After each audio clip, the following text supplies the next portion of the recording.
chăm luôn cả mình hay là học nghe còn rau trôn chăm tiếng còn phải trộn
nó khối mình chia cái nát rồi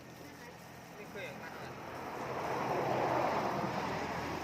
chia khối xuống nó này chia nó chia khối là ngày chia đập khối vào con lên kho đó này trong nhà mình cho tê đã phải bắt ấy bắt tao mới bắt ấy nó cho vậy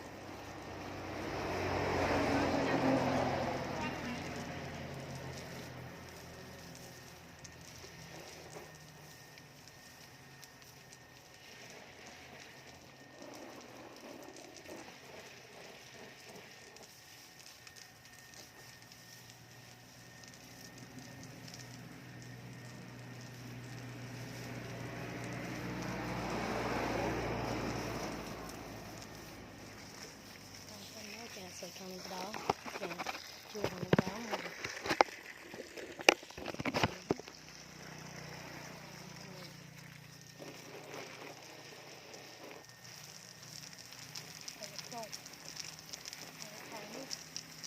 náo hay thực hiện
trắng ngon mong con là mới chà chà nít ca vía nè ca được làm chú nít sợi trâu trắng mong con chà chà nít ca đã nè nó chà ca được làm chú đấy chà hay thay trôi na đã nên cá những thay về tới chà hay ở về smart này chà khơi thổi này nhom đây ní để xa tại vì về nhẹ nhàng đây chẳng đang bay ở là trôi clay chà vì lụt lost con cái này đây là ní clay này clay chẳng nhưng mà cái đây tê tục ở vì lụt ở ban phải là thổi đại về này chẳng ấy chà thổi này cái cắt chanh đá đầm bay ở về chà thổi này cái cắt chanh đá chà hay bây giờ mấy chanh má ở tục tê lại nó này cà về và dân tóc với kia bắt chanh ca tam đó năng tê chà nít ca bảo vệ đá ní chà hay bong ôn khơi lắc nam mình sẽ át bay chanh máu chà đặt nông tắc nó thèm chào chà cầm oi về tận ai chắc đặt về thèm cháu đó chà hay nít tuổi nè chà hay tuổi nít cặp ca đây nè cà tập bằng chú chà hay dân rọt máu chà họp á muối pi bay buôn pram của muối pal bay buôn sලක් chàm buôn sලක්10sλක්យើងក៏ដាច់ត្រួយចេញមកប៉ុណ្ណឹងមកស្លឹកប៉ុណ្ណឹងវាអាចចំការផ្លែនឹងបានហើយកុំឲ្យវាលូតលឿនពេកតែលូតលឿនពេកផ្កានេះវាអត់សូវកាន់ក្តាប់ទេអញ្ចឹងណាជីពេលស្រូបជីមកវាតែចំការវាអត់ចំត្រួយទៀតទេអញ្ចឹងចំការនេះអញ្ចឹងយើងដាច់ត្រួយមក9សន្លឹកមួយចាហើយនេះមួយទៀតយើងរាប់1 2 3 4 5 6 7 8 9 10ចា10ភាគច្រើនទុក9តែ12សន្លឹកបើជាកុំវាមាន2ចកោមខ្ញុំទុកដល់12បើមានតែ1ចកោមខ្ញុំទុកតែ9ហើយ8សន្លឹកបានហើយខ្ញុំបដិត្រួយចេញមកនេះចានេះនេះអញ្ចឹងចាំពេលដែលជីបើទៅវាអត់ចាំត្រួយទេវាបុកមិនចាំការយើងនេះកាន់ក្តាប់វិញអានេះខ្ញុំអត់ទាន់ក្តាច់ទេវានៅខ្លីអញ្ចឹងណាចានេះផ្កានេះផ្កាទៅយ៉ាងជូរចានេះកផ្កាដែរ2ចកោមខ្ញុំអត់ទាន់បានក្តាច់ត្រួយទេខ្ញុំត្រួយយ៉ាងលើចានេះចឹងរាប់1 2 3 4 5 6 7 8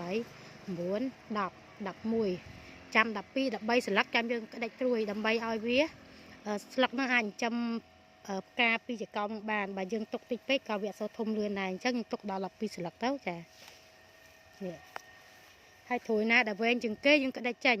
ក្តាច់ត្រួយនឹងចេញកុំឲ្យវាលូតលឿនពេកឲ្យចាំបងប្អូនឲ្យលូតលាស់មកទាន់គ្នាចាអានេះក៏ដូចគ្នាដែរ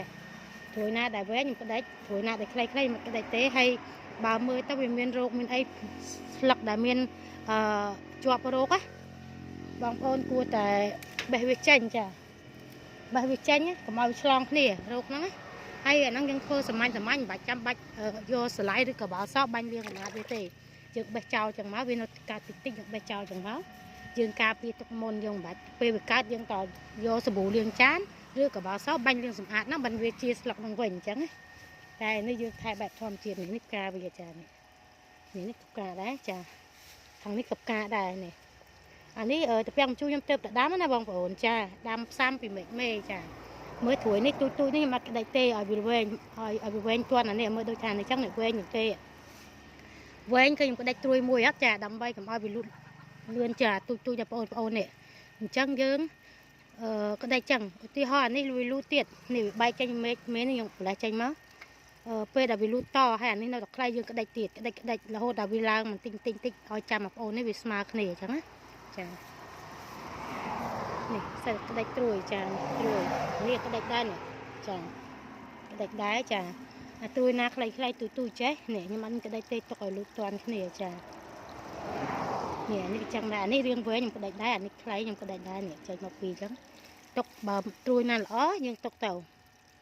ចាខ្ញុំក្តាច់ត្រួយអានេះមកក្តាច់ដែរវាវែងដែរនេះខាងនេះក្តាច់ត្រួយវាមិនឲ្យវាលូតលឿនពេកចានេះដូចគ្នានេះក្តាច់ហើយចាតែប៉ុណ្ណឹងទេចាបាយបាយជម្រាបលា